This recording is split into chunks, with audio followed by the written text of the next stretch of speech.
Hasan Nazbi masih terlihat di sidang kabinet, bahkan disapa dan disalami langsung dengan hangat oleh Pak Prabowo sendiri. Anak abang gak jadi pesta dong. Ya, kan mereka yang pengen Anies gantiin Hasan Nazbi. Media Tempe pun ikutan meringis. Muncul juga nih Opung Luhut dengan keras sumpal para pembenci pemecah belah. Sebut para pembuat gaduh itu sebagai kampungan. Hasan Nazbi terlihat mengikuti sidang kabinet paripurna di Istana Kepresidenan Jakarta pada Senin 5 Mei 2025. Hal ini tentu mengejutkan publik. Seperti diketahui sebelumnya, Hasan Nazbi mengumumkan mundur dari jabatan Kepala Kantor Komunikasi Presiden. Hasan menyampaikan telah mundur pada 21 April 2025 dan telah menyerahkan surat pengunduran diri dari jabatannya ke Presiden Prabowo. Saat menghadiri sidang kabinet tersebut, Hasan tampak mengenakan baju kemeja putih senada dengan Presiden Prabowo hingga para menteri kabinet merah putih. Hasan Nazbi tampak duduk di sebelah Menteri Kependudukan Wihaji dan Menteri Lingkungan Hidup Hanif Faisal, serta Menteri ATR BPN Nasron Wahid.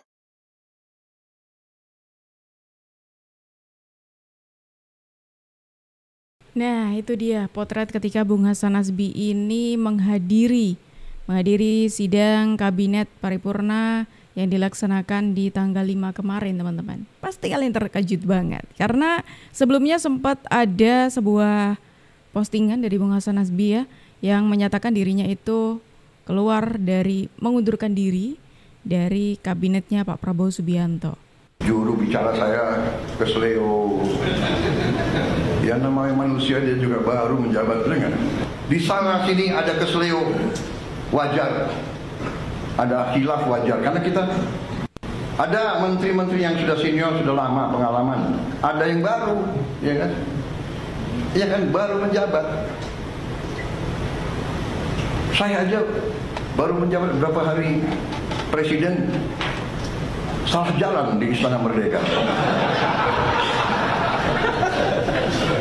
Bener, cari WC, di mana WC? Wajar. Jadi kita sudahlah, ya kan ada mungkin juru bicara saya kesleo. Ya namanya manusia dia juga baru menjabat dengan, iya kan? Kalau yang senior salah bicara, salah. Ya. Erlangga salah bicara, nggak bisa. Ini yang baru-baru ini, benar?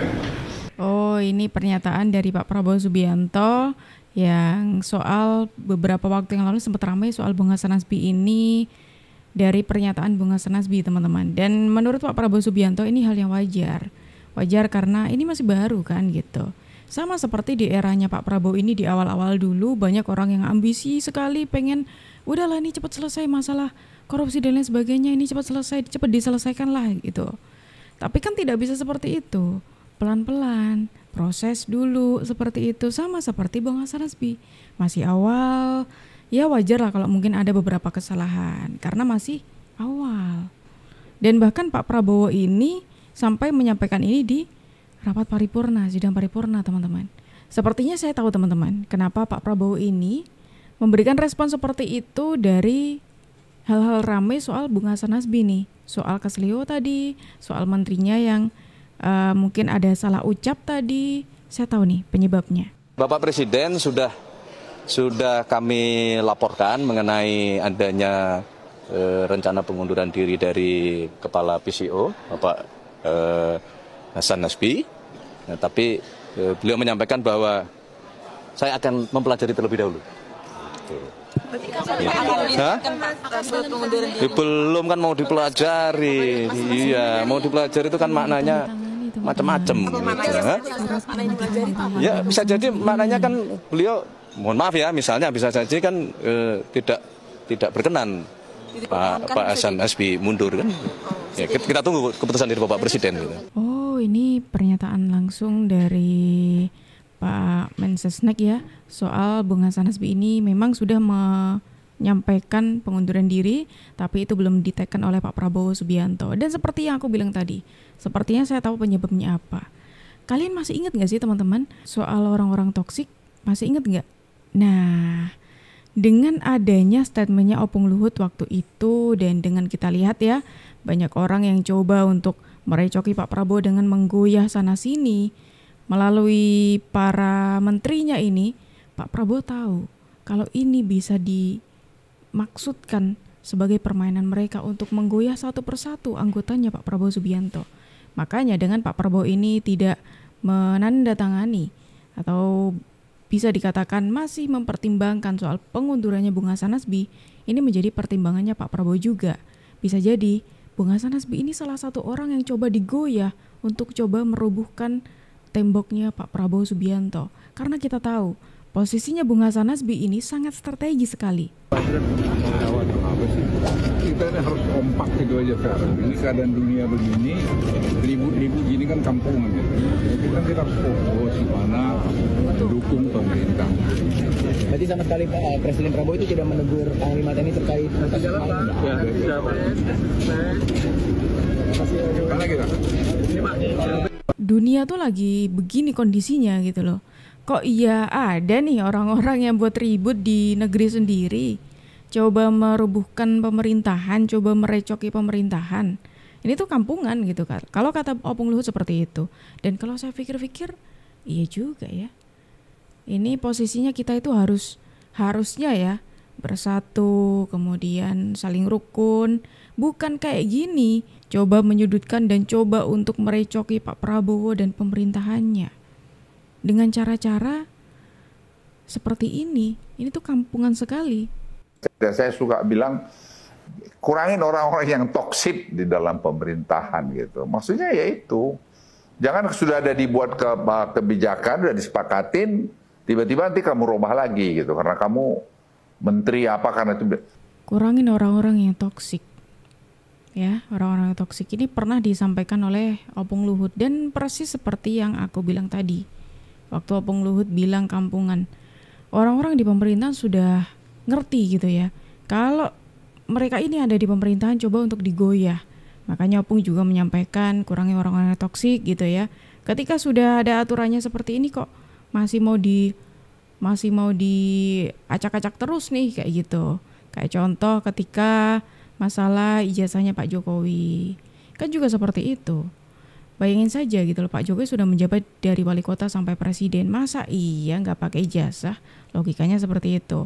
Kemudian soal Pak Prabowo Subianto yang soal wakilnya sih lebih tepatnya ya, soal Mas Gibran yang katanya melanggar ini melanggar itu. Lah buktinya kemarin keputusan MK apakah tidak sah? Kan ya sah. Itu digunakan juga di KPU dan DPR diem-diem aja. Itu kan kenapa itu dipermasalahkan sekarang? Iya, kenapa nggak dianulir dari dulu kalau misalkan tidak suka dengan hal itu atau tidak sepakat dengan hal itu? Aneh banget gitu. Ini tuh jadi semakin ketara kalau tujuan mereka hanya untuk menggoyah dan itu untuk kepentingan mereka sendiri. Ya benar dong. Saya kebetulan teman saya Pak Wirawan, Pak Farman, Pak Mugi, kita satu hati. Kita merasa kita udah tua dan kami merasa bahwa kami nggak lepas dari doa dan juga usaha semaksimal yang masih bisa dikerjakan supaya kalau ada hal-hal yang kita lihat aneh di masyarakat bangsa kita mencari kesalahan kami dulu di mana gitu. Mudah-mudahan ke depan akan lebih baik dan saya juga kami ini juga akan mohon maaf lah kepada Presiden, Wakil Presiden, dan pemerintah bahwa kami ini ada di antara yang mungkin membuat atau mengganggu. Padahal beliau udah bilang bergabung atau jangan mengganggu. Ya, saya harapkan kita tidak ada lagi lah yang mengganggu. Biar aja beliau bekerja. Dan juga pasti kita udah pilih kok. Presiden, Wakil Presiden kan kita yang pilih. Kemudian saya baca hasil survei dari media yang juga terpercaya seperti kalian ini, 80,1% masyarakat puas dengan kinerjanya pemerintah sekarang. Jadi Kalau kita ada yang merasa tidak puas, menurut saya kan kita komunikasikan aja nanti. Kalau masih ada yang tidak puas, kita komunikasikan dengan baik. Saya kebetulan... Tuh kan, tadi yang seperti Opung Luhut katakan, ini kampungan. Kemudian ini ada Pak Endro Priyono dan juga kawan-kawan meminta maaf. Coba ini, atas ulah sebagian pensiun TNI kelompok anak Abah yang mengganggu Prabowo Gibran. Dan faktanya ternyata teman-teman, kemarin itu yang sempat dikira purnawirawan TNI, kemarin dikira itu suara dari seluruh purnawirawan, kita salah. Setelah itu, selang berapa hari ya, setelah itu ada organisasi resminya dari purnawirawan TNI, Angkatan Darat, Laut, dan Udara memberikan pernyataan kalau mereka masih mendukung Pak Prabowo dan juga Mas Gibran, berbeda dengan para forum ini. Dan ini bahkan sampai ada permohonan maaf nih. Tandanya mereka juga ikut malu dengan sikap teman-teman mereka yang sampai sebegitunya untuk kepentingan mereka sendiri. Gue pernah bilang nih, kalian mendengar ini pertama kali di sini ya. Kalau haters Gibran terus ngomongin Gibran kayak sekarang, 2029 Gibran akan menjadi kandidat presiden yang jauh lebih kuat daripada Anies Baswedan. Oh. Karena terus dia omongin terus top ya. Top of mind ya. Netizen. Hanya butuh satu twist ya. Ini kan gue bilang, jadi Gibran itu adalah mimpi basahnya semua politisi. Kan, ngapain aja diliput, ngapain aja naik viral trending di media sosial. Iya, politisi mana yang tuh? Almost zero cost kan untuk ngebayar tanpa harus bayar buzzer. Dia omongin sama netizen. Jadi kalian kalau pengen melihat Mas Gibran menjadi presiden, omongin terus. Oh, justru gitu ya. Oh, ini menarik nih teman-teman. Ini pesan untuk para hatersnya Mas Gibran ya. Dipikir-pikir, iya masuk akal sih ya. Kalau misalkan, kan tujuan mereka ini dipanjang ya di 2029 nanti. Tujuan mereka untuk supaya Mas Gibran ini tidak bisa melangkah lagi di 2029. Tapi yang menariknya, kalau misalkan ini sikap mereka tetap begini terus, bisa jadi nih di 2029 kekuatan Mas Gibran ini lebih kuat dari Pak Anies Baswedan. Karena apa? Karena selama 5 tahun terakhir Mas Gibran lah yang jadi top pembicaraan. Oh, menarik nih teman-teman.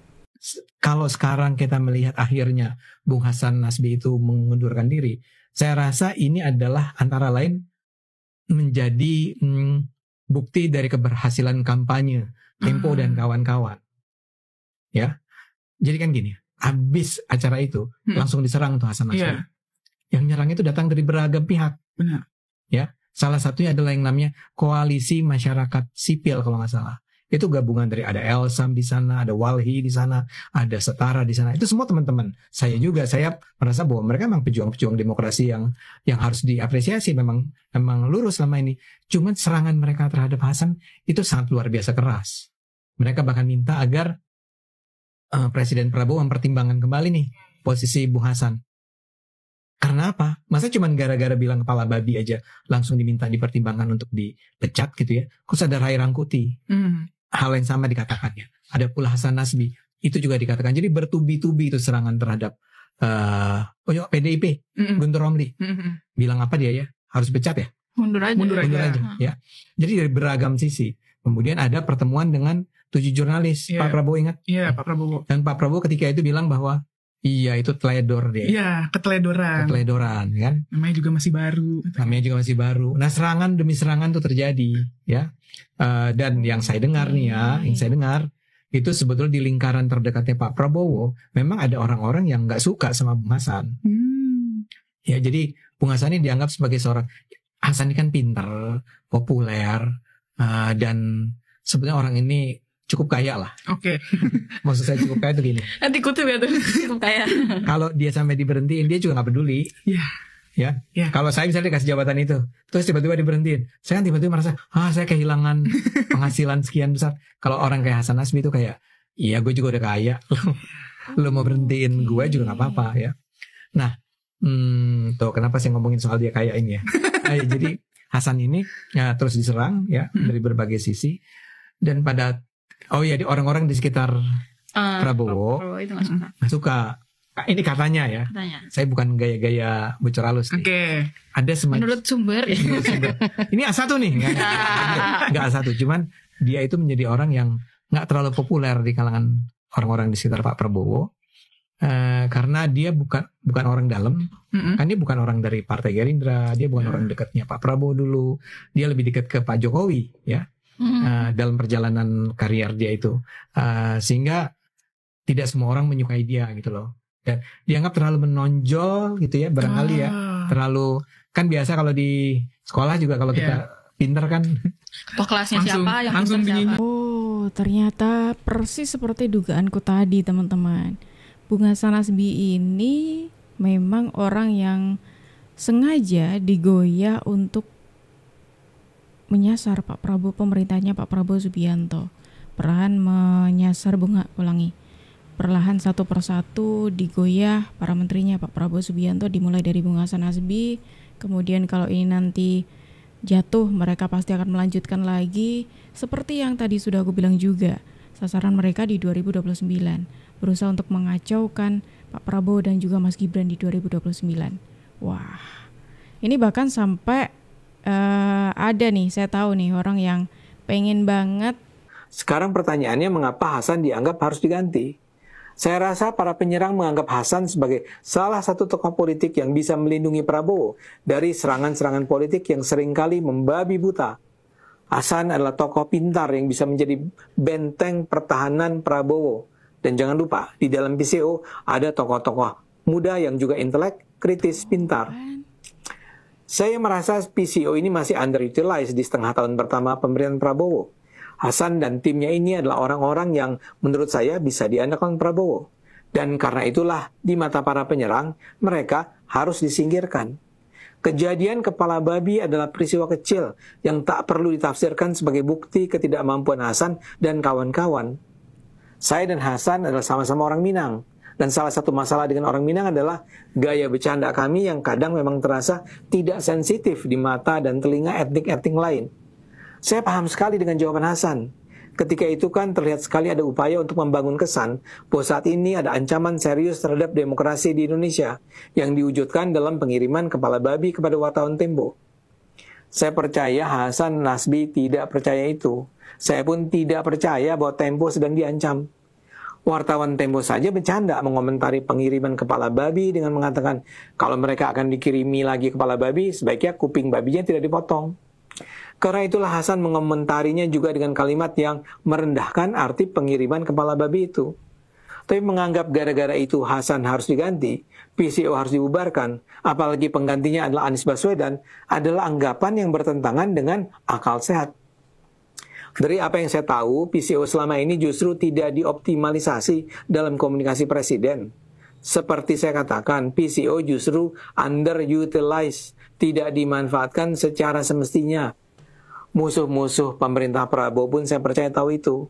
Karena itu mudah-mudahan Pak Prabowo tidak perlu mengikuti anjuran koalisi masyarakat sipil, Peter Politik, Ray Rangkuti, dan Refli Harun untuk memecat Hasan, apalagi menarik Anies. Oke, ternyata tidak jauh-jauh dari anak abah yang pengen banget abahnya itu menggantikan Bung Hasan Atsbi itu kan. Seperti yang aku bilang tadi teman-teman, ini semakin memperkuat. Memang sengaja nih Bung Hasan Atsbi ini digoyah supaya nantinya ada orang yang mereka sisipkan untuk masuk di pemerintahan, yaitu Abah Anies, abah mereka ya, untuk mereka sisipkan di pemerintahan. Dan ini semakin enak ini nanti digoyah ya untuk nantinya untuk kepentingan di 2029. Oh, ternyata begitu permainan mereka teman-teman. Gimana nih kalau menurut kalian? Silakan tulis pendapat kalian di kolom komentar dan terima kasih karena kalian sudah menemani aku dari awal sampai akhir. Aku Jup pamit undur diri. Sampai jumpa.